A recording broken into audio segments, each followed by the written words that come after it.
Alors moi j'ai amené un livre de Swami Prajnapada. Je sais pas, ça a été le maître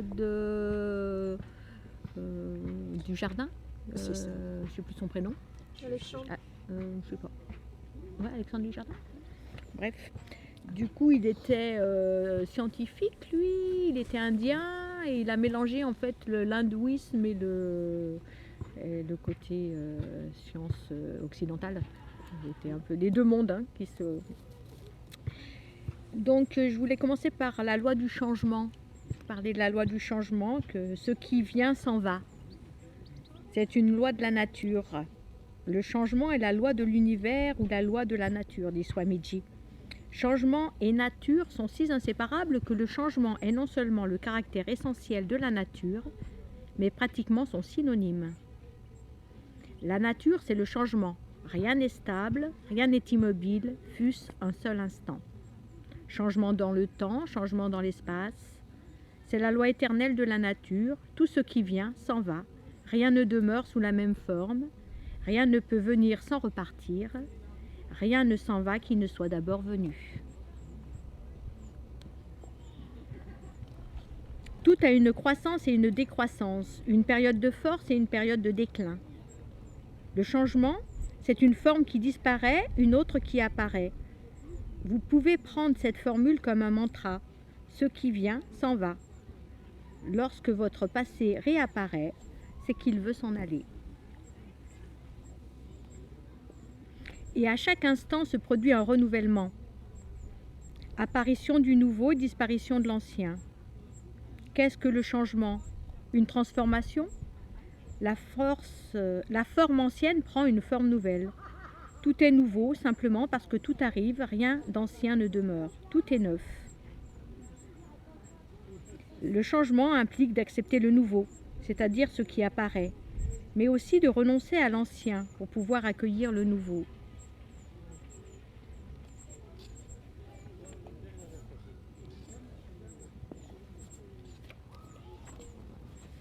Personne ne meurt, personne ne naît.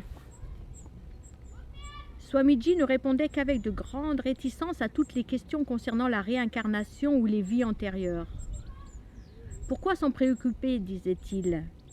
Faites ce que vous avez à faire maintenant et vous atteindrez le stade suivant. Le passage se fera de lui-même, de même qu'un élève d'une classe inférieure, lorsqu'il connaît le programme du niveau où il se trouve, passe automatiquement dans la classe supérieure. Pourquoi aller dans une vie antérieure? Connaissez-vous cette vie?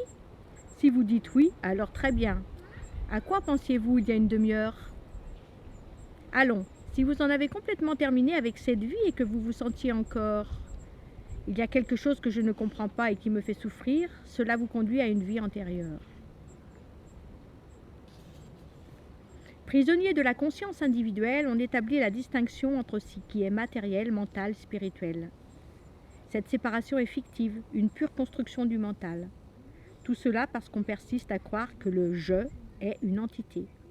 C'est pourquoi Swamiji déclare sous une forme paradoxale et provocante « Il n'y a personne qui naît ou qui meurt. Il y a naissance et mort, mais personne pour prendre part à ce phénomène. » La conclusion qui s'impose, c'est que la réincarnation est un faux problème puisqu'il n'y a aucune entité qui se réincarne. Effectivement, Swamiji contestait l'emploi du mot réincarnation qui laisse entendre qu'il y a un « je » qui transmigre. Le mot réincarnation lui-même est faux. L'individu est un changement continuel, une suite de changements. Pouvez-vous dire « je naîtrai, je mourrai » Non, celui qui est né a disparu. Il y a des milliers de vies dans une seule vie.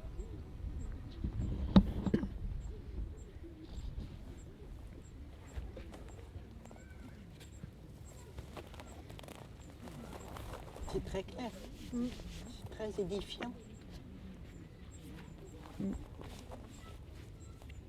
Ouais, il explique aussi à un moment que on va naître, mais on n'est plus l'enfant qu'on était. Du coup, on passe plein de vies, quoi.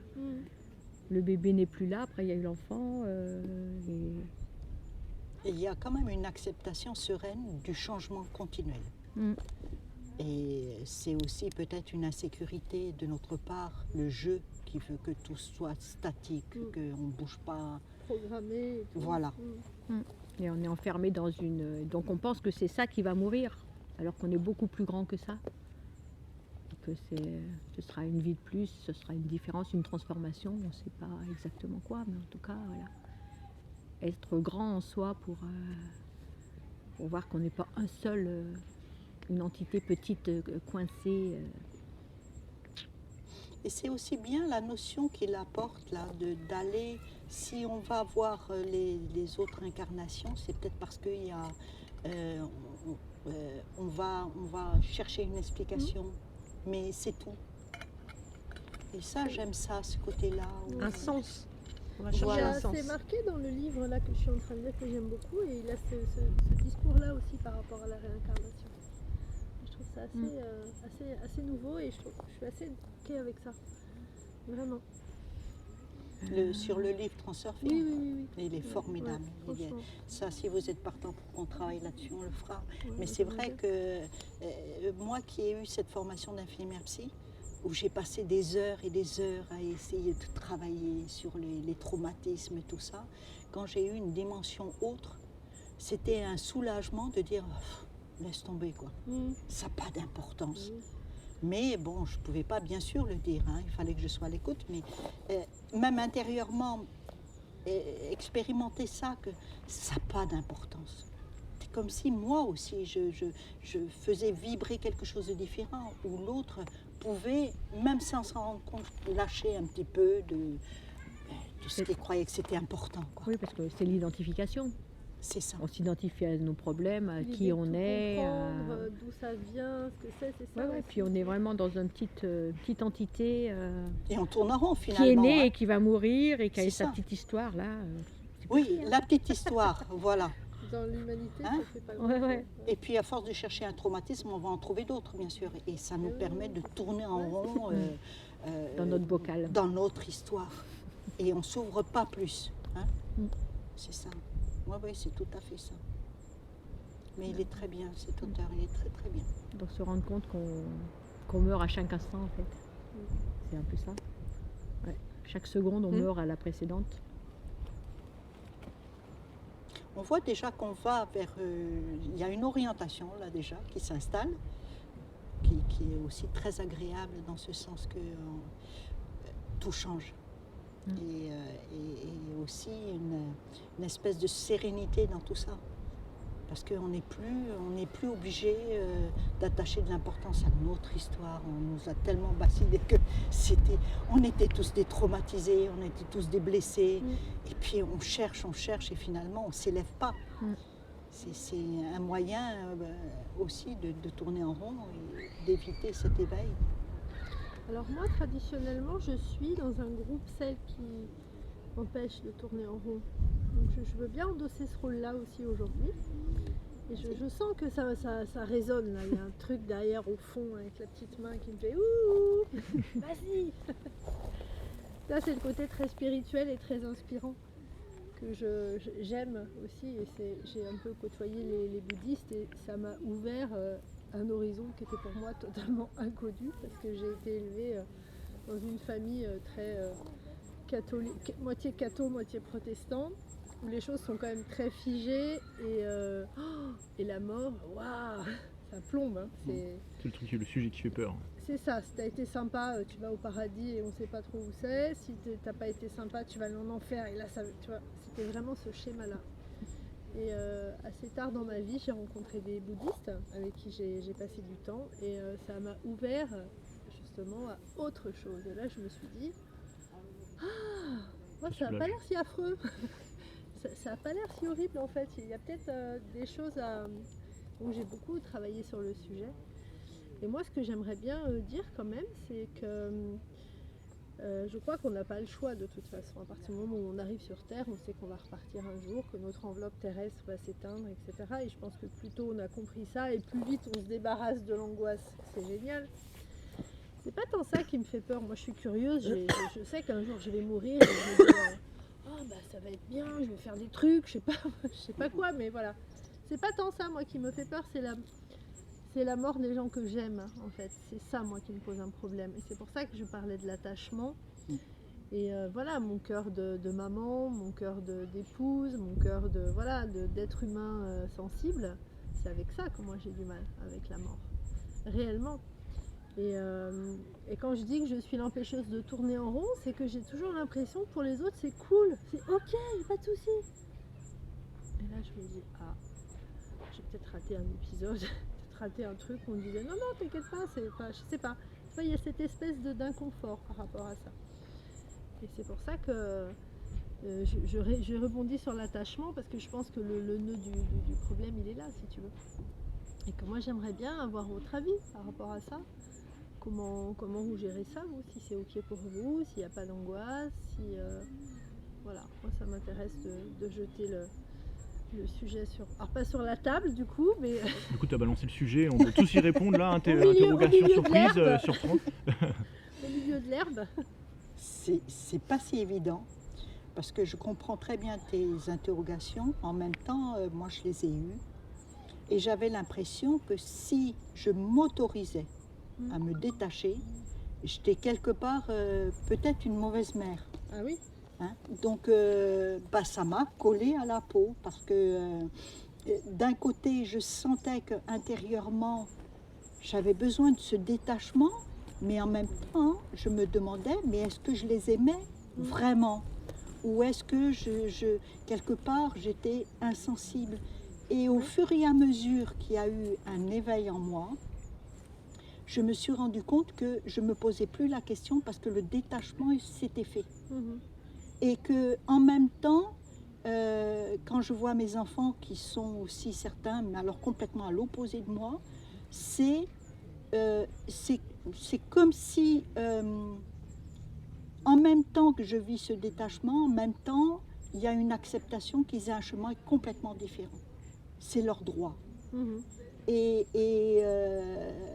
je me pose plus la question. Au plus je me disais, est-ce que je serai une mère indigne si je me détache?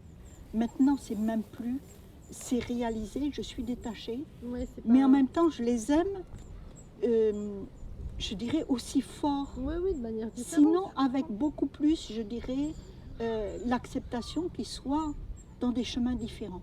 C'est leur choix. J'ai plus rien à imposer, j'ai plus rien à me prouver ni à prouver.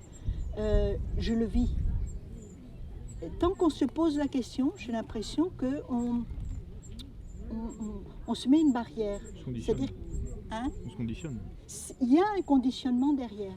Quand on ne se pose plus la question, ça se fait parce que je crois qu'il y a aussi la peur de ne pas être une bonne mère. Une mère doit être toujours là pour ses enfants, doit toujours être là. Il y a peut-être aussi la notion de sacrifice. La notion, il n'y a plus de questionnement. Je ne me pose pas la question si je dois me sacrifier ou pas. Je suis une mère, je suis une femme, je suis celle qui s'éveille, je suis celle qui veut aller beaucoup plus loin, je suis celle qui se détache et celle qui est très proche. Voilà, je sais pas. Mais moi, je ressens ça.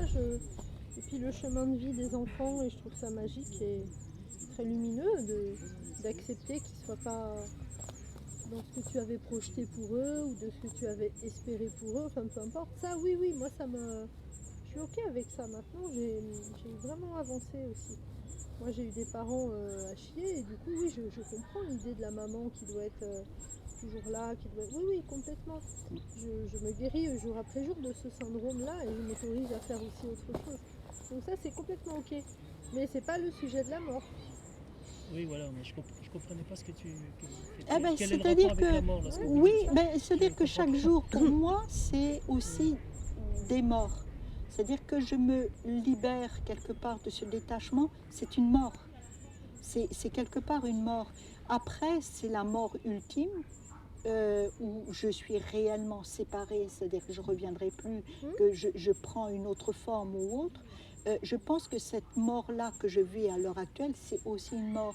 Le détachement que je vis me permet de prévoir, si tu veux, la séparation définitive. C'est un deuil. Hein.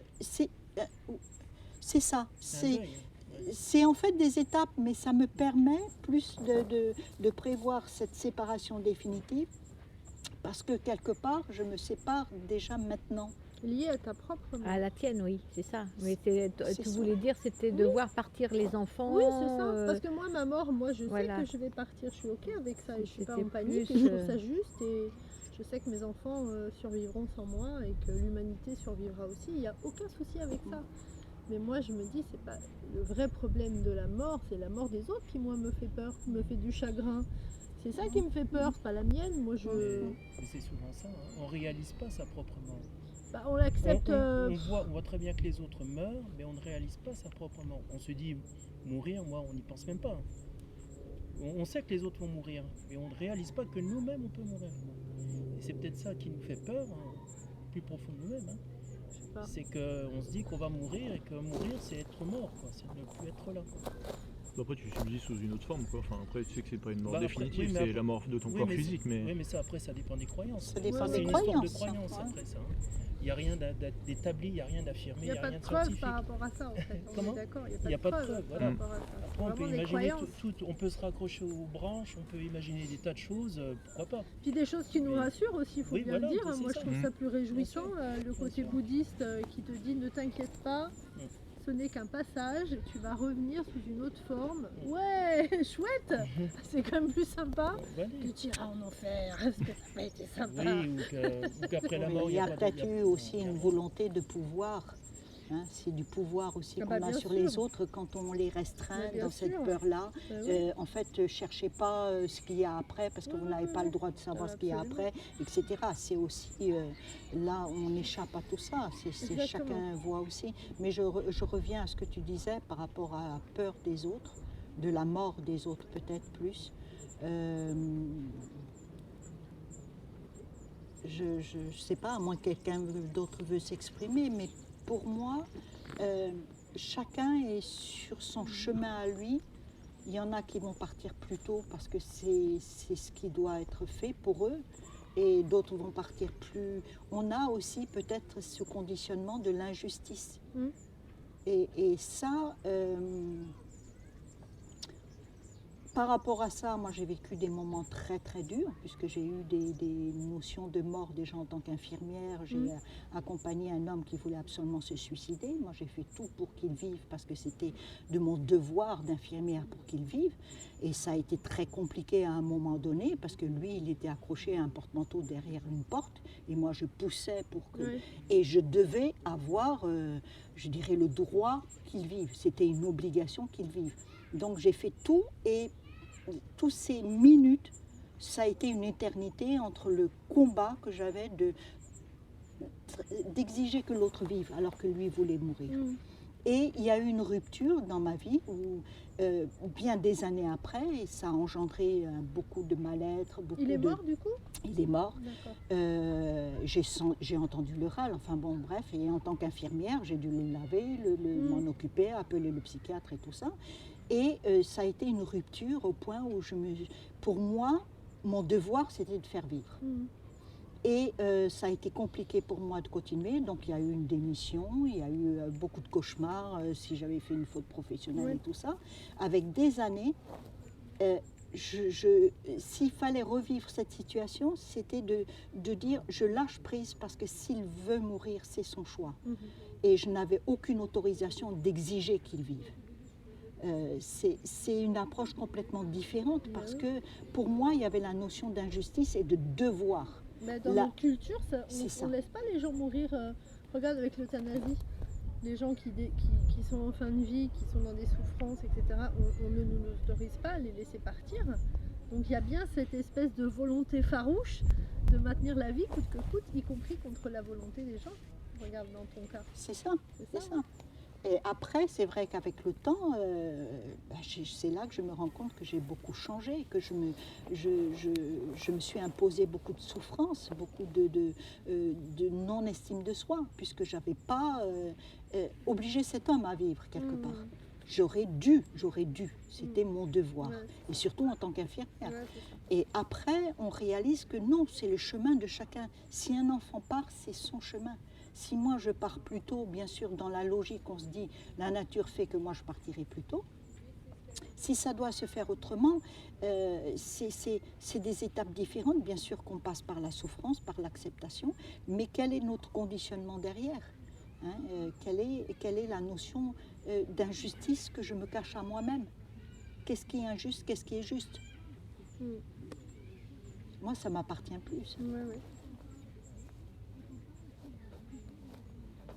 Après, en Afrique, bien sûr, lors des rebelles et tout ça, ils ont tué un enfant devant moi, en bas âge, qui prenait la main de sa maman. Ça a été tellement rapide qu'on a été en état de sidération. J'étais avec ma fille aînée. Pendant des années, on n'a pas pu en parler. Donc, ça ne se fait pas comme ça. Et au fur et à mesure, c'est là qu'on revient plus à soi. Quel est mon regard? Pourquoi c'est vrai que c'est violent, parce que c'est un coup de tonnerre dans ce que tu ne t'attends pas. Un enfant qui est happé comme ça, et puis la mère, on la retient, les hommes la retiennent parce qu'elle est hystérique, bien sûr, parce qu'elle c'est choquant, c'est tout ce qu'il y a de plus choquant.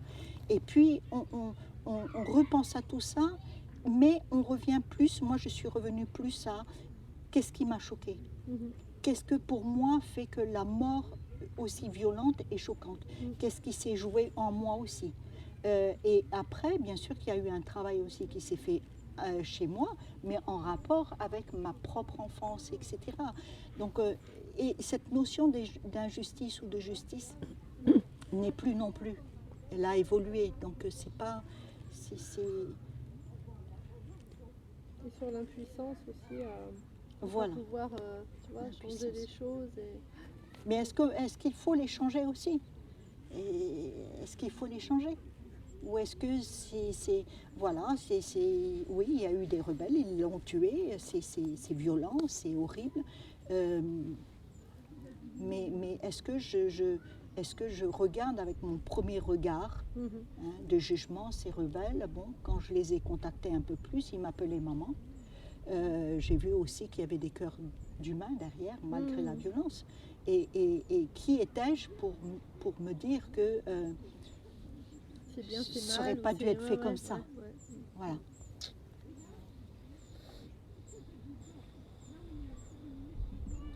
Après, c'était même mon propre danger à moi, puisque entourée de rebelles, à un moment donné, c'est sûr que ma vie était en danger moi-même. Est-ce que je n'ai pas vu ma propre vie en danger en voyant ce qui se jouait aussi en face de moi?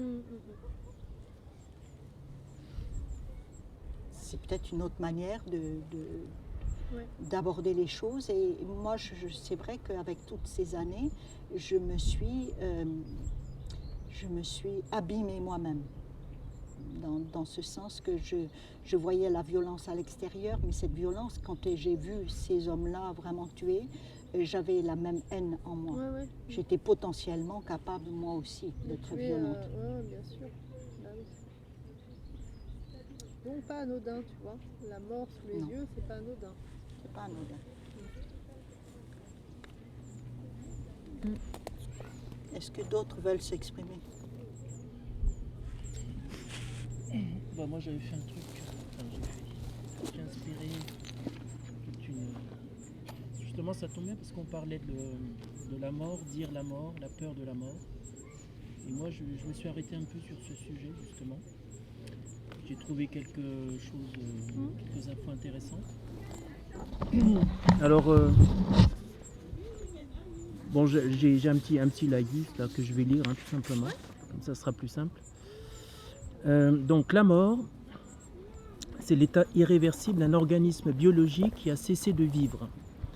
Cet état se caractérise par une rupture définitive des processus vitaux de l'organisme. La mort, c'est donc la cessation de la vie. Pourtant, on donne à la mort des qualificatifs qui décrivent l'agitation, le mouvement, le tourbillon de la vie. En effet, la mort peut être accidentelle, atroce, brutale, glorieuse, héroïque, ignominieuse, immédiate, infâme, instantanée, inutile, précoce, prochaine, rapide, redoutée, solitaire, soudaine, tragique, volontaire. On dit aussi que la mort est belle, une belle mort. C'est-à-dire une mort naturelle, calme et sans souffrance. Cette mort s'oppose à la mort violente ou à la mort après une longue maladie. La mort est-elle belle, voire enviable? La pire des condamnations, est-ce que ce n'est pas la peine de mort? Tout ça pour dire que la mort elle-même n'a pas besoin de mots. Elle s'en passe car le monde de la mort est le monde du silence. C'est nous, humains mortels, qui ne pouvons pas nous passer des mots pour la dire, pour la vivre. Il n'y a pas de mots de la mort. Il n'y a pas de mots de la mort, oui, mais des mots pour faire passer la mort. D'ailleurs, celui ou celle qui dit la mort, un soignant par exemple, se trouve en fait en situation de passeur. La plupart des mots parlant de la mort sont des défenses contre une angoisse personnelle ou une angoisse sociale. On se sert de rituels pour rendre la mort acceptable. Les mots de la mort relèvent du même jeu inconscient. Ils ne sont pas des mots de la mort, mais des mots de la mort acceptables. Car par définition, la mort n'a pas de mots, car il n'y en a pas pour rendre acceptable l'inéluctable, pour définir la personne qui vient de partir, le défunt, c'est-à-dire la personne dont il faut se séparer, parce que son corps n'a plus sa place parmi les vivants, mais qui continue et continuera à faire partie du groupe familial, du groupe social, etc. Si nous avons du mal à parler de la mort, c'est parce que nous avons peur de la mort. La peur de la mort est dans le cœur de l'homme, c'est l'angoisse existentielle face à notre destin. La mort ne peut pas être acceptée comme naturelle. Pour la majorité des humains, la mort est un scandale. L'homme a du mal à se représenter sa fin. L'idée du néant est insupportable. La crainte de la mort, qui est naturelle à tous les hommes, même aux plus malheureux et jusqu'aux plus sages, n'est donc pas une crainte devant le fait de mourir, mais elle porte, comme Montaigne le dit justement, sur l'idée d'avoir péri, c'est-à-dire d'être mort. Les religions apportent par conséquent à l'homme l'espoir d'une vie après la mort, la promesse, sinon de l'immortalité physique, du moins de l'immortalité spirituelle. La mort ne serait pas une fin, mais un passage. La foi en Dieu serait, selon certains, une révolte contre le destin et traduirait un refus de s'accepter mortel. C'est habituellement vers l'âge de 8 ans que l'enfant envisage l'idée abstraite de la mort. Puis elle est rejetée au-dessous du niveau de la conscience. L'idée de la mort réapparaît cependant dans certaines circonstances, par exemple lorsque l'avion où nous avons pris place commence à tanguer, ou bien encore, et surtout, lorsque la maladie arrive et que le spectre de la mort devient plus visible. À ce moment-là, le médecin, le prêtre, sont en contact quotidien non pas avec la mort, mais avec la peur de la mort. C'est à cause de cette peur que l'image de la mort a changé dans notre civilisation. Avant, la mort était une cérémonie quasi publique, la dernière et la plus solennelle de la vie. On restait chez soi, entouré de sa famille, de ses amis. On gardait un certain contrôle de la situation. Celui qui allait mourir avait mis ses affaires en ordre, fait son testament, reçu les derniers sacrements. Ayant ainsi réglé ses affaires spirituelles et temporelles, il demandait qu'on le laissât mourir en paix. Puis une fois la mort survenue, la veillée funèbre, tradition aujourd'hui moins répandue qu'autrefois, demandait aux proches du défunt de veiller sur la dépouille durant plusieurs jours. Cette veillée visait à aider l'âme et l'esprit du proche disparu à quitter son enveloppe charnelle et terrestre, accompagnée de tous les bons sentiments, de la chaleur humaine, des pensées des proches aimants et bienveillants. Aujourd'hui, celui qui va mourir l'ignore. On le traite comme un enfant, on lui cache la vérité. La famille se lasse de rendre visite à ce corps affaibli sur son lit d'hôpital ou chez lui, et au cœur de la nuit, sans personne à ses côtés, eh bien la personne franchit le pas. Cette mort terrorise tant il ne faut pas en parler, encore moins l'annoncer à ceux qui vont bientôt la rencontrer. Le médecin se détourne, la famille s'éloigne. Les mourants remarquent le vide qui se crée autour d'eux lorsque leur état s'aggrave. Ils le sentent et se réfugient dans le mutisme. Le grand malade est seul au monde, il y a une espèce incommunicabilité avec le mourant. Beaucoup de moribonds prennent conscience de leur état par des modifications de l'entourage et de l'équipe soignante. Au moment où ils se rendent compte qu'ils n'en ont plus pour longtemps, certains souhaiteraient parler de leur mort, et ils le feraient peut-être s'ils avaient le sentiment d'avoir en face d'eux quelqu'un prêt à les entendre. Ce sont les vivants et non les mourants qui ont peur de parler de la mort. Crise de fin de vie, cortège de souffrances physiques et psychiques qui renvoient leurs interlocuteurs à leur propre vie, à leur propre mort. Difficile travail de deuil, mais aussi émotions, sentiments contradictoires où se côtoient peine et joie, révolte et espérance, renoncement et attente, lucidité et déni, angoisse et parfois sérénité. Alors en conclusion, on peut dire que la crainte de la mort a toujours existé, même lorsque la société était plus croyante, et c'est une réaction bien humaine que d'en évoquer le moins possible la pensée, d'éviter d'en parler, d'éviter de la dire. Cependant, elle n'a jamais été aussi mal perçue dans notre civilisation qu'à l'heure actuelle. 2 explications sont possibles. Le goût poussé du plaisir et du confort tant physique qu'intellectuel est aujourd'hui courant. L'évitement de tout désagrément a pour corollaire le déni d'une réalité aussi insoutenable que la mort. Puis l'agonie est à bien des égards plus cruelle qu'autrefois, car le mourant est plus seul. Voilà. Super intéressant. Merci. Le mourant est plus seul. Je pense que c'est quand même une vérité qui nous touche à l'heure actuelle. Non, est-ce qu'on n'a pas perdu... Est-ce qu'on n'a pas perdu cet accompagnement jusqu'à la mort et après? Est-ce que ça nous a fait peur ou justement on a perdu cette habitude comme on le faisait avant de veiller? Et ça me fait penser là un cas que j'ai connu. Je travaillais dans une maison de retraite et il y a un fils qui accompagnait son père mourant. Et le jour où il mourait, franchement, c'était qu'une question d'heure, il est venu nous voir en tant que soignant et il nous a dit « Surtout, ne rentrez pas.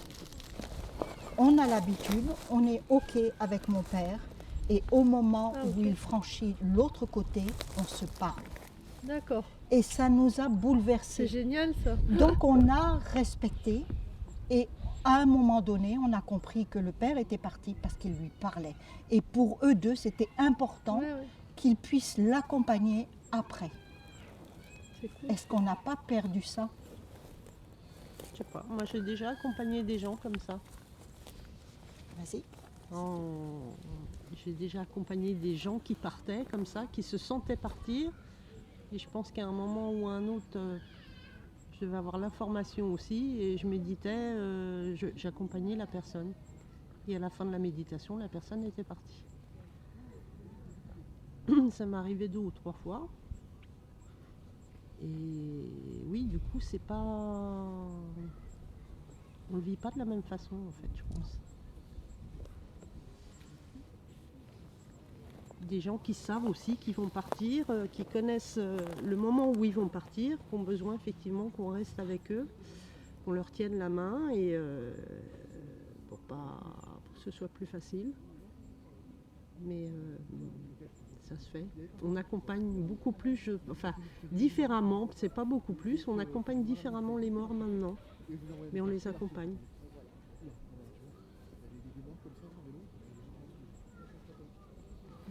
C'est vrai que j'avais aussi l'impression que les petits vieux dans les EHPAD, tout ça, tu vois, qui sont très isolés par rapport au Covid, où la situation s'est largement empirée. Il y a beaucoup de gens qui sont partis sans personne. Et Dans la solitude. On a déshumanisé ce moment-là. Ouais. Puis ça, c'est déshumanisé et puis en même temps, c'est un peu comme si on te disait c'est pas grave, on va gérer, tu vois, genre ça vous appartient pas, alors que ça appartient aux gens, aux enfants, aux petits-enfants, ou je sais pas, il me semble qu'il y a quelque chose qui a été retiré alors qu'on pourrait laisser le choix. Enfin, c'est ce que moi je ressentais, tu vois, par rapport Alors à ça. d'où ça vient ce moment où on a basculé, où on a laissé justement ces moments-là, où quelque part on apprivoisait ce moment-là réciproquement. Autant le mourant avait besoin d'être entouré, autant nous on avait besoin de l'accompagner même après. Et comment ça se fait qu'on a laissé ça à ce qu'on appelle une autorité ou ceux qui savent, ceux qui accompagnent? Or c'est vrai que finalement on a très très peu de temps, on n'est pas dans l'intimité des personnes. C'est pas vrai. Et puis ouais, on n'est pas dans leur histoire, On n'est pas dans leur ces liens et histoire. tout ça, ouais. Comment ça se fait et est-ce qu'on n'a pas, on ne s'est pas appauvri justement d'une approche qui était plus sereine, en accompagnant, en voyant, et quelque part les peurs aussi diminuaient. Oui, oui. Est-ce que c'est pas lié à ce que tu disais tout à l'heure dans aujourd'hui où tout doit être parfait, joyeux, lumineux, Oui, facile, c'est ça, etc. c'est ça. Est-ce qu'il y a, tu vois, est-ce que c'est pas là que ça... Il y a- Aseptisé. il y a un déni, il y a un déni. Ouais, c'est ça, a aseptisé, basculé, ouais. Ça a ouais, dû moi, je commencer. pense. Moi, il me semble que ça a dû commencer au moment où on a fait des maisons de retraite. Donc on a enlevé avant les personnes âgées, elles Mm. étaient avec la famille Mm, jusqu'au mm, bout. mm, Les Elles hospices, vivaient dans la maison. Dès qu'on a mis les gens dans les hospices, ouais, dans les à mouroirs, part, mouroirs, ce qu'on appelle on les vous fait des mouroirs. maisons que pour vous, vous serez entre vous, vous serez heureux. Vous pourrez Non, mourir en voilà. famille, Et du tranquille. coup, qu'on a commencé à séparation perdre. avec la vie, le vivant de la mort. Oui, et puis la vie qu'on mène, parce que puis, souvent c'est- on dit pourquoi je les mets dans une maison de retraite parce que j'ai pas le temps de m'en occuper. J'ai plus de place. J'ai ou- plus de place, On il prend y a- plus le temps. Bah, On prend pas plus le le temps, temps. on met le matériel en première place Mm. et on oublie qu'on a besoin aussi de spirituel. Quoi. Et est-ce qu'on se coupe pas nous-mêmes de nous-mêmes en fait? Aussi, oui. Là, Par tout ça. c'est la société, comment elle s'est organisée, qui a fait ça. On est Pour devenu trop le côté spirituel, moi, la dernière personne que j'ai accompagnée, enfin une des dernières personnes que j'ai accompagnées, était hospitalisée, je ne savais pas où, et j'ai été guidée jusqu'à l'hôpital pour aller la voir. Donc, quand tu dois, Quand tu dois être là, ouais, quand tu dois être là, tu es là. C'est ça. Mais il faut être conscient aussi de ce qui peut se faire. Ouais. Ça nécessite aussi Après, une ouverture quand même. honnêtement, Une préparation. je suis pas sûre que j'étais vraiment consciente à ce moment-là de ce qui se jouait. Je l'ai plus conscientisé après. Après. Je savais qu'il fallait que j'aille la voir, Voilà, mais je ne ça savais pas n'empêchait pourquoi. que tu étais guidée. Voilà, Mais j'ai dans été ce guidée sens-là. jusqu'à elle, et quand je suis partie effectivement de l'hôpital après l'avoir vue, je savais qu'elle allait partir.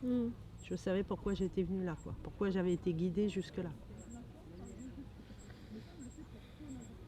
Mais effectivement, oui, la création des hospices et tout ça, oui, c'est... Et puis la perte des liens familiaux aussi, hein. Enfin les liens qui se distendent beaucoup. Hein. Donc, je pense que si les familles étaient plus unies, plus solides, on accepterait d'avoir chez soi une personne âgée, que ce soit son père, sa mère ou autre, hein, et jusqu'à la fin. Quoi. Je pense qu'on n'a plus envie de ça. On n'a pas envie de se prendre la tête, pour le dire familièrement, on n'a pas envie de se prendre la tête avec ce genre de problème. Donc on préfère déléguer les problèmes à quelqu'un d'autre, à des spécialistes, des professionnels. C'est facile, ça. Voilà. Mais on en est quelque part responsable aussi. Hein. Est-ce qu'on n'a pas aussi quelque part mis la vieillesse loin de nous? Oui. Ben, parce que c'est moche. Donc Ouais, ça c'est va pas quelque dans chose qu'on veut la pas, société qu'on décrivait tout à l'heure, tout est beau, tout est joyeux, tout est non, et lumineux. puis on est dans une société dite du jeunisme. Hein. Ouais, c'est tout ça, ce qui est voilà. jeune et beau, tout ce Ouais, qui est c'est vieux, ça, ouais. c'est moche. Quoi. Donc, voilà. Et Mais c'est on vrai a que- perdu quelque chose de l'ancêtre, Ouais. de la valeur de Mais on la l'expérimentation. rencontre jamais, la mort, en fait. Moi, je l'ai On en rencontrée parlait une avec fois le dans ma vie. Covid. Mais sinon, dans notre société, je pense qu'il y a des pays où c'est beaucoup plus C'est présent. naturel, c'est plus, Alors ça que fait là, partie du nous, quotidien. Si on C'est n'a qu'on a pas perdu, quelqu'un de notre famille, Ouais, c'est vrai. jamais, du coup, on oublie que ça existe. Et Bah, puis quand on y pense, oh, C'est un peu C'est sidérant. l'Occident, hein. ouais, Ouais, ouais, ouais. ouais. C'est l'Occident qui s'est appauvri de cette approche-là. Tu te rappelles avec le Covid, l'autre fois on disait ça, que c'était justement les gens étaient un peu en état de sidération Mm. quand tous les soirs ils nous disaient il y avait tant de morts, Ah bah machin. oui, après on l'a Ouah, joué, ça mais, a joué là-dessus. Comment Ouais. ça existe Mais je comprends pas. Et c'est vrai c'est vrai qu'on côtoie pas la mort. Et moi je voulais dire un truc très perso avec mon petit tarot de Marseille. En fait, la seule carte qui ne porte pas de nom, c'est l'arcane sans nom, l'arcane de la mort. Parce qu'il y a cette superstition depuis le Moyen-Âge qui dit que si on en parle, voilà, c'est pas bien. Donc, pas bien. l'arcane sans nom. C'est étrange quand même, hein. C'est très non inconscient. C'est Tout à fait. Dans le tarot, c'est l'arcane sans nom. La mort, c'est pas le 13. le 13, ouais, mais c'est l'arcane sans nom. Ah Il y a écrit l'arcane Je sans nom. pensais que celle qui avait pas de numéro, justement, c'était le mât. Alors lui, il n'a pas de numéro, mais Ouais, lui, il n'a pas de numéro, nom. d'accord. Pas de Il a un numéro, ok. donc le numéro 13, puisque c'est aussi la superstition Ouais, du c'est numéro ça. 13. Mais par contre, on ne l'appelle pas. Hmm. Et on l'appelle l'arcane sans nom, du coup. Petite subtilité des gens qui ont créé le tarot pour que ça... Parce que ça fait peur et que Que du ça coup, passe. si on n'en parle pas, ça n'existe pas. Tu Tu vois. sais que c'est devenu tabou. ça, ouais. Mais justement, moins on en parle et plus ça fait peur. Oui. Et moins on affronte aussi nos peurs. Ah oui, moi j'avais très peur avant et du coup j'ai regardé plein de vidéos sur les expériences de mort imminente. Ah oui, Bien sûr. Et du coup je suis allée aussi sur une chaîne l'INRES, je sais pas si vous connaissez. Tu connais?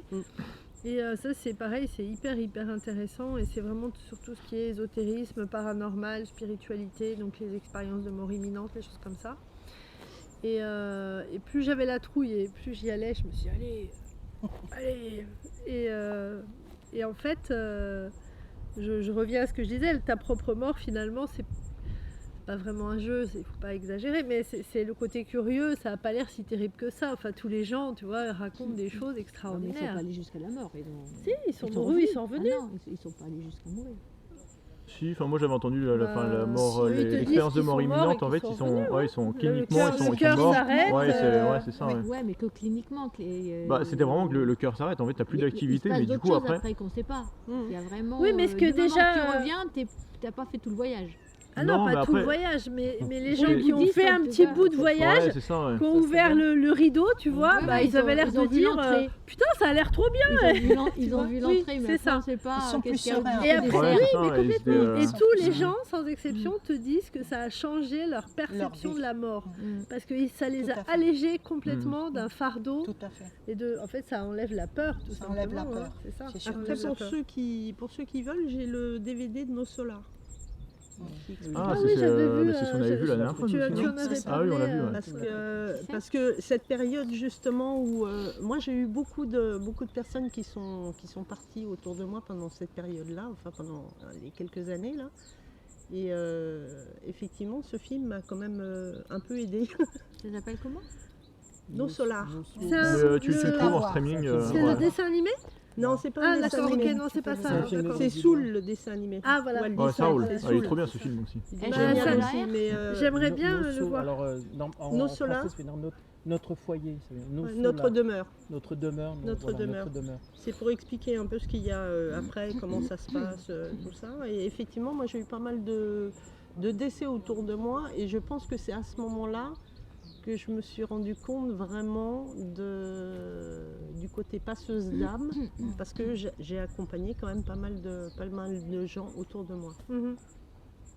Après, dans les enseignements tibétains, par rapport à toutes les différentes étapes, pour eux, c'est juste, ouais, t'en trouves la porte, mais tu vas Oui, pas, quoi. ouais. Mais c'est vrai qu'il est, il est réconfortant. Mais quelque c'est- part, ça- le ouais. film, voilà. Ça encourage à y aller. C'est un petit bout de mort, quoi. Pas... Ça encourage à y Ouais, aller, voilà. ça donne envie. C'est Ça moins donne envie d'y flippant, aller. voilà. Ça calme c'est ça. la peur. Oui. C'est ça. Ça calme la peur. Ça. Après, il y a le petit texte là que je voulais faire avec Philippe quand on fera le théâtre, mais on peut déjà le lire aussi, qui explique un peu une façon de voir la mort aussi. Sur le truc, si tu veux. C'est Et est-ce qu'après votre petit texte, est-ce qu'on pourrait explorer l'après justement? Parce que il y a des médiums qui vous disent qu'ils contactent les gens, tout ça, machin, ils nous racontent des trucs. Et c'est intéressant aussi peut-être d'aller explorer cette... tu vois, puisqu'on a entrouvert le rideau, autant aller voir avec ton petit projecteur, ta petite lampe de poche. Tu vois, je trouve ça intéressant. Puisque dans d'autres cultures aussi, ça c'est quelque chose C'est qui est beaucoup plus dit naturel. et plus naturel. Tu vois. Plus Enfin, naturel. chez les Toi, chrétiens, tu es c'est ça. pas, Bah non, non, pas c'est ça. normal. Bah, Hein bien sûr, c'est ça. C'est complètement ça. Consulter Bah, les textes. ouais, C'est juste ça, le dernier, c'est parce qu'après, ça. du coup, ça récapitule ce que C'est interdit. j'avais écrit moi. Oui, du coup, c'est ça. interdit. C'est le dernier, quoi. C'est satanique. mais- Ouais, Bon, exactement. après eux, tu peux... Alors allez-y. Du coup, c'est un petit texte qui a été écrit dans un livre Morphogénie par Pablo Gil Luis Molinero. Et en fait, c'est la simulation dans le ventre de la maman de deux bébés qui discutent, dont l'un est croyant et l'autre non. Je prends quelle route alors Comme tu veux. Bah, le je commence bleu. par le premier, hein, il est Ouais. sceptique. Il te va mieux. Je sais pas, je connais pas le texte, hein, tu me l'as Vas-y, donné vas-y. tout à l'heure, je vais le Vas-y. découvrir avec vous. Hein, voilà. Alors, et toi, tu crois qu'il y a une vie après l'accouchement? Bien sûr, c'est évident que la vie après l'accouchement existe. Et nous sommes juste ici pour devenir forts et prêts pour ce qui nous attend après. Tout ça est insensé, il n'y a rien après l'accouchement. Est-ce que tu peux t'imaginer, toi, à quoi une telle vie pourrait ressembler? Eh ben, je connais pas tous les détails, mais là-bas, il y aurait beaucoup de lumière, beaucoup de joie. Par exemple, peut-être qu'on mangerait avec notre bouche. C'est du n'importe quoi. Nous avons notre cordon ombilical et c'est ça qui nous nourrit. Et puis de cette autre vie, il n'y a encore eu aucun revenant. La vie se termine tout simplement par l'accouchement. Non, je ne sais pas à quoi cette vie après l'accouchement va ressembler, mais dans tous les cas, nous verrons mère et elle prendra soin de nous. Cela ne fait aucun sens. Et en plus, s'il y a la vie, alors pourquoi personne n'est jamais revenu? L'accouchement est la fin de la vie et après celle-ci, il n'y a rien d'autre à part du noir, du silence et l'oubli. Cela ne nous mène nulle part. Eh bien, je ne sais pas. Nous pourrons rencontrer mère et elle prendra soin de nous. Mère, tu crois en mère? Et où se trouve-t-elle? Mais elle est partout. Elle est tout autour de nous. Grâce à elle, nous vivons. Sans elle, nous sommes rien. Elle veille sur nous à chaque instant. C'est absurde. Tu l'as déjà vue, toi? Moi non plus. C'est donc évident qu'elle n'existe pas. Et puis si elle existait vraiment, pourquoi ne se manifeste-t-elle pas? Eh bien, je ne suis pas d'accord. Des fois, lorsque tout devient calme, on peut entendre quand elle chante, sentir quand elle caresse notre monde. Je suis certain que notre vraie vie commence après l'accouchement. Moi, je suis surtout convaincu qu'après l'accouchement, il n'y a rien. Tout cela est tout simplement irrationnel. C'est génial. C'est bien. C'est génial. Voilà, le petit texte Trop qui chouette. pourrait expliquer aussi, pour les sceptiques aussi, de voir qu'il y a des gens qui pensent qu'il y a autre chose après la mort, et d'autres gens qui pensent qu'il n'y a rien après la mort. Mais c'était intéressant ce que tu disais par rapport à ces interdits. Je ne sais pas si tu as entendu, mais c'est vrai que le côté médiumnité, on va voir derrière, oui, oui. etc. L'Église catholique t'interdit et te dit ah là là, mais c'est du pas bon. satanisme, c'est C'est pas ça. bon, faut pas aller Mais- voir, faut pas explorer, Oui, faut mais pas. dans la Bible, c'est marqué. Hein. Bien sûr, Et les Juifs, enfin la religion judéo-chrétienne, pensent tout à fait ça. bah oui, complètement. Voilà, C'est pour ça qu'on ne s'autorise pas, dans beaucoup de domaines, d'aller plus loin. voilà. oui, c'est Et ça. on te Par dit peur. que les morts, en fait, n'existent pas vraiment. Les morts après, hein, Oui, oui, oui. les médiums ne sont pas en contact avec des morts, c'est un leurre en fait. Ce sont Ils des sont démons. canal. Ce sont des démons en fait, hein, le diable et sa cohorte, qui trompent l'humanité en leur faisant croire En leur qu'après la faisant vie, il y a, croire que c'est il y a- eux, il y a ouais. il y a une vie quoi, après la mort. Donc, Pourtant, il y a quand même des gens qui disent des trucs aux médiums. oui, mais alors justement, ces gens-là, gens est-ce mourus. que ce sont vraiment des gens qui ont vécu ou est-ce que ce sont des esprits, t'appelles ça comme tu veux, qui prennent l'apparence de morts, de personnes d'humains qui seraient morts et qui vivraient quelque chose après C'est la ce mort. que l'Église, effectivement, Voilà. te Ah vend. ben, l'Église, elle va tout faire pour Parce que- éradiquer certaines Bah, choses. bien Parce sûr. que dans le ciel, dans le monde qui n'est pas humain, d'après les textes, hein, il y a deux oui, mondes, hein, c'est les ça. démons et les anges, hein, C'est ça. et Ah Dieu, oui, bien oui. sûr. Et Ah c'est bah une oui. question C'est tout, hein. d'équilibre. Partout, tu auras Voilà. toujours C'est ça. l'ombre, la lumière, comme il y a le jour, la nuit, le soleil, la lune. C'est une question d'équilibre. Il y en a un qui Non, peut mais pas... ils te disent, d'après ce que je crois comprendre, Ouais. que en fait, tu ne peux pas parler avec des gens qui sont partis de l'autre Non. côté parce que tu as soit des anges, soit des démons. Voilà. Et que- Mais en aucun cas, tu as accès aux défunts de ta famille, les gens que tu aimais, etc. Il est hors de question que tu puisses créer un lien Non. avec eux. En fait, ça, c'est pas possible. C'est interdit, c'est pas non, possible. c'est pas possible. Voilà, c'est ça. en Il y a fait. pourtant un passage dans la Bible qui contredit ça, parce qu'il y a le passage c'est Abraham qui sont dans le paradis, qui se côtoient, et puis Ah, l'autre lui dit et- va vers mes frères pour leur dire que je souffre en ce moment, etc. Donc, bon, bizarrement, ce passage existe quand même dans la Bible, qui montre que c'est après. Voilà. Après, on peut tout. De toute façon, c'est vrai que on veut toujours, et c'est intéressant même ce dialogue que vous avez là de jumeaux en fait qui sont dans le ventre de la mère, et en fait ils se rendent pas compte qu'ils sont dans la mère. Et en même temps, elle est partout quelque part. Et celui qui regarde que ce qu'il ressent et au premier abord, c'est bah oui, elle n'existe pas, et pourtant il est dedans. Tu as déjà vu, toi? C'est drôle, ça. Ouais. C'est drôle. intéressant. Ouais. Donc c'est juste parfois un point de vue et qu'est-ce qu'on va s'autoriser. Et c'est vrai qu'il y a quand même un héritage très christianisé qui fait qu'on ne s'autorise pas forcément parce qu'il y a aussi une conscience collective. Tout ça, on porte ce poids-là aussi. Paul, tu voulais dire... Ouais, bah du coup, citer j'ai juste rajouté que. Bon, alors, je sais pas si vous connaissez le site jepense.org. C'est un site qui est super sympa et en fait ça parle sur Je tous les pense. sujets. Ouais. Jepense.org, ouais, il est vraiment top. Et du coup, selon eux, donc, qui était écrit, donc la vie après la mort correspondrait à la fin de l'individualité. Le moi, l'ego, pour laisser place à l'être universel, illimité et éternel que nous portons en nous. Après, bon après ça rejoignait un peu ce que tu disais, Fifi, dans le sens où, alors j'ai un autre texte du coup, Platon aussi qui disait la mort consiste en la séparation de l'âme et du corps, enfin délivrée de sa prison charnelle. L'âme immortelle peut rejoindre le monde des idées, c'est-à-dire le domaine de la raison et de la sagesse. Après, si tu regardes l'arbre de Séphiroth, là, en fait, chaque passage, tu changes. C'est comme si tu changeais de costume, C'est simplement. ça. Tu changes de costume parce que le costume que tu as pris n'est plus d'époque, donc tu vas dans un autre et tu remontes comme ça de façon à endosser tous les costumes pour pouvoir aller là où il faut. Là où tu n'as plus besoin de costard. Alors, je vais peut-être aborder voilà. J'ai abordé quelque chose de plus poétique. Ah, Mais on rejoint, je suis en train de chercher le morceau de musique. Il fait froid hein, à l'ombre. T'as vu? Non, non. On rejoint ce côté-là dont tu parlais tout à l'heure, l'état de sidération dans lequel on a été. Ils ont joué quand même beaucoup là-dessus, puisque l'Occident s'est séparé de ces morts-là, et tout d'un coup, en l'espace de je dirais, d'un mois, ça a été le nombre de morts par jour, etc. Donc ça provoquait en fait la sidération. J'ai joué là-dessus en essayant de trouver un texte qui pouvait apporter un certain romantisme, mais un peu cru malgré tout. Et je l'ai intitulé « Il y a longtemps ». La petite fille qui était devant moi me demanda « Que s'est-il passé avant ?»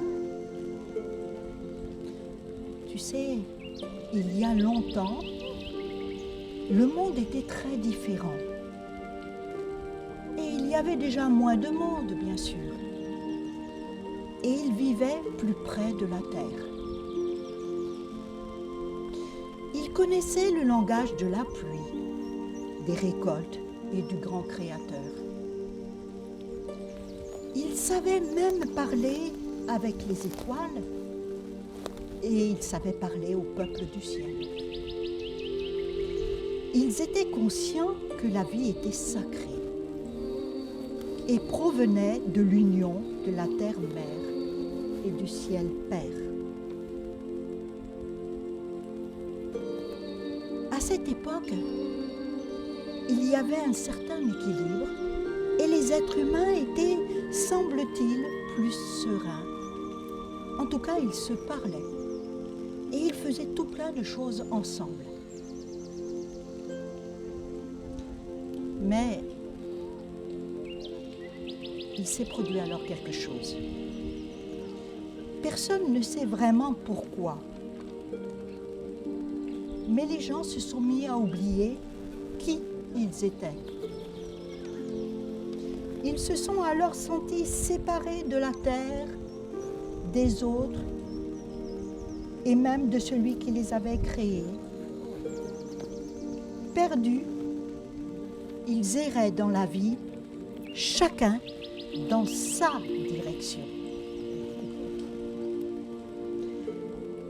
Ainsi séparés, ils croyaient qu'ils devaient combattre pour survivre dans ce monde et qu'il leur fallait se défendre contre ces mêmes forces de vie avec lesquelles ils vivaient auparavant en harmonie et en lesquelles ils avaient confiance. Bientôt, ils employèrent toute leur énergie à se protéger de leur environnement au lieu de faire la paix avec eux-mêmes, la paix avec leur monde intérieur. Avant, même s'ils avaient oublié qui ils étaient, l'héritage de leurs ancêtres demeurait en eux. Ils en avaient encore le souvenir, mais après, la nuit, dans leurs rêves, ils savaient qu'ils possédaient encore le pouvoir de guérir leur corps, de faire tomber la pluie et de parler aux ancêtres. Ils savaient qu'ils pourraient retrouver leur place dans la nature. Mais ensuite, tandis qu'ils essayaient de se rappeler qui ils étaient, ils commencèrent à construire à l'extérieur d'eux des choses et des choses qui leur rappelaient qu'ils étaient à l'intérieur. Avec le temps, ils étaient devenus dépendants des machines qu'ils avaient construites pour se guérir, des produits chimiques pour faire pousser leurs récoltes et des réseaux de fils pour communiquer sur de longues distances. Ils oubliaient. Ils oubliaient. Plus ils s'éloignaient de leur pouvoir intérieur, plus leur vie extérieure s'encombrait de choses dont ils croyaient qu'elles pouvaient les rendre heureux. Cette société était-elle enfoncée dans l'incapacité de créer un monde meilleur au point de devenir inapte à soulager les souffrances causées par des maladies inconnues? Puis, ils furent enfermés dans leurs intérieurs. Mais ils s'ennuyaient. Ils se croyaient malheureux. Pouvaient-ils encore espérer la paix qui les rassemblerait alors qu'ils étaient devenus insignifiants en présence de menaces toujours plus importantes, tandis que le monde se divisait plus que jamais selon les croyances religieuses, politiques, les races et les frontières. Comme si, en s'éloignant de la relation avec la terre, avec le corps et avec l'univers, il se vidait de toute substance, de toute essence. L'humain se préoccupait d'éviter les maladies plutôt que de vivre en santé, d'échapper à la guerre au lieu de collaborer à la paix. L'humanité était depuis longtemps en voie de survie sans vraiment s'en inquiéter. Perdue dans mes pensées, j'entendis la petite fille me demander « Mais alors, comment l'histoire se termine-t-elle? Les gens ont-ils retrouvé leur pouvoir? Et se sont-ils finalement souvenus de qui ils étaient? Que leur est-il arrivé ?» Nul ne le sait, petite fille. Nul ne le sait, car l'histoire n'est pas finie. Les humains qui se sont perdus, ce sont nos ancêtres, certes, mais nous après eux. C'est cette génération, ou peut-être toi, qui écrira la fin de cette histoire.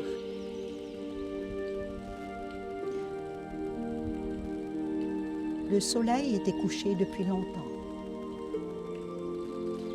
Y avait-il quelque chose en chacun de nous qui n'était pas limité par le temps, ni par l'espace, ni même par la mort? Le savoir était-il oublié à jamais?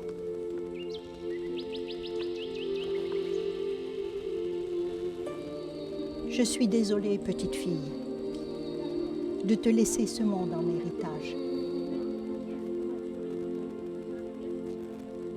Alors que je pleurais à chaudes larmes, la silhouette de la petite fille s'évapora jusqu'à disparaître dans le premier rayon de soleil apparaissant à l'horizon. Les bourgeons, les fleurs et les fruits apparurent en un instant. Tout devint silence, tout devint présence. Alors, sans plus attendre, de chenille pour qui la chrysalide veut dire mort, je devins papillon et la chrysalide me parla de renaissance. Ne me demandez pas comment cela s'est fait, ni à quelle heure j'ai su qu'il me fallait sortir de la chrysalide. Ce fut chose faite. Cela s'est fait, cela s'est réalisé parce que j'avais choisi de le vivre tout simplement. J'avais choisi de le vivre tout simplement. C'est beau, magnifique. Ça m'a filé à Chardin.